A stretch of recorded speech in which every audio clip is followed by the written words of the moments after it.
Europe 1, bonjour. Raphaël Duchemin.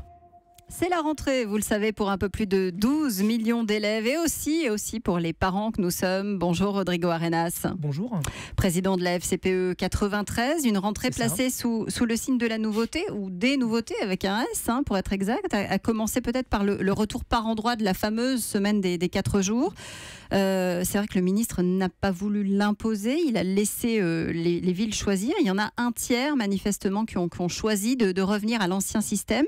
Du coup, est-ce qu'on a une école plus en phase avec la réalité ou une école à la carte ? Disons qu'on a fait le choix quand même de permettre aux villes la liberté de choisir, mais cette liberté, en fait, c'est celle qui répond un peu aux exigences de l'exécutif national, qui consiste à demander aux communes de faire des économies. Or, ces économies elles vont être faites sur le dos des parents, puisque de toute façon, quand vous reviendrez à la semaine des 4 jours, il faudra bien que quelqu'un s'occupe des enfants.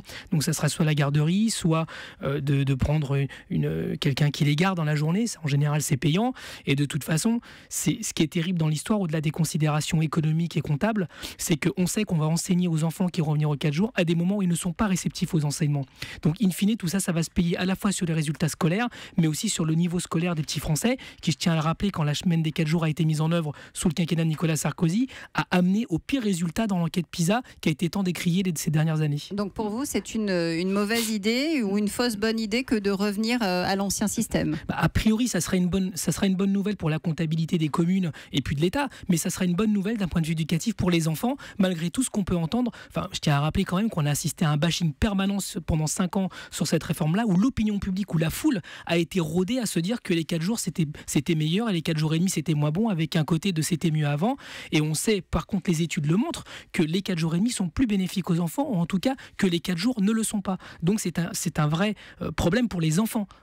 Autre nouveauté, Rodrigo Arenas, les fameuses classes à 12 élèves, ça concerne les CP, uniquement dans les zones dites réseau d'éducation prioritaire. Bonne initiative ou pas ? Parce que c'est vrai qu'on a besoin, on le dit souvent, on entend réclamer des classes moins chargées, c'est ce que disent les parents, c'est ce que disent aussi les enseignants. Là, on y est 12 élèves. Absolument.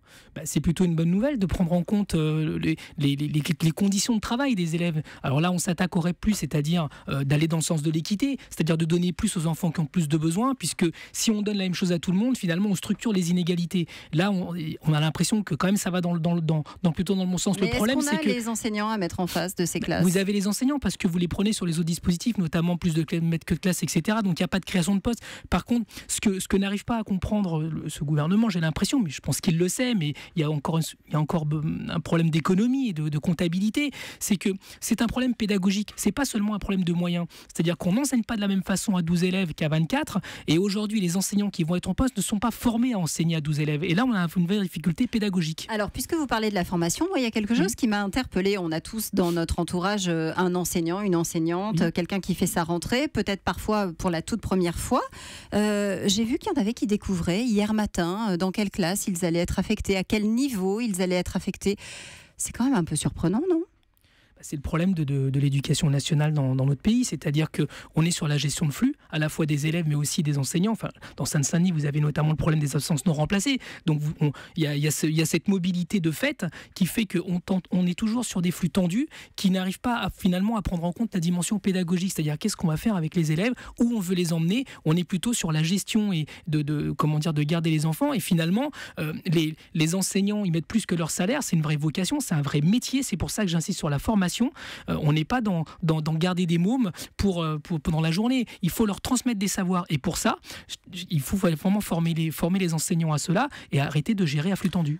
Dites-moi, la langue, enjeu de civilisation et de lutte contre les inégalités, c'est ce que dit Jean-Michel Blanquer ce matin dans Le Figaro. Longue interview, justement, le jour de la rentrée. Vous êtes d'accord avec lui ? C'est vraiment là-dessus qu'il faut mettre l'accent aujourd'hui ?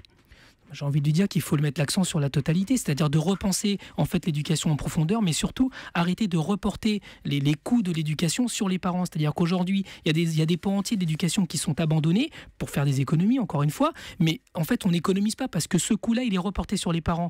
Donc la langue est centrale, mais les maths aussi, le français aussi, et la médecine scolaire aussi. On a eu un mouvement en Seine-Saint-Denis dernièrement, on est dans les déserts médicaux.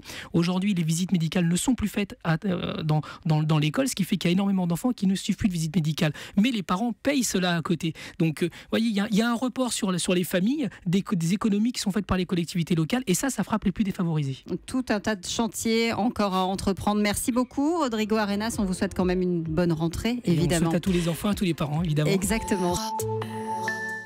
Europe 1.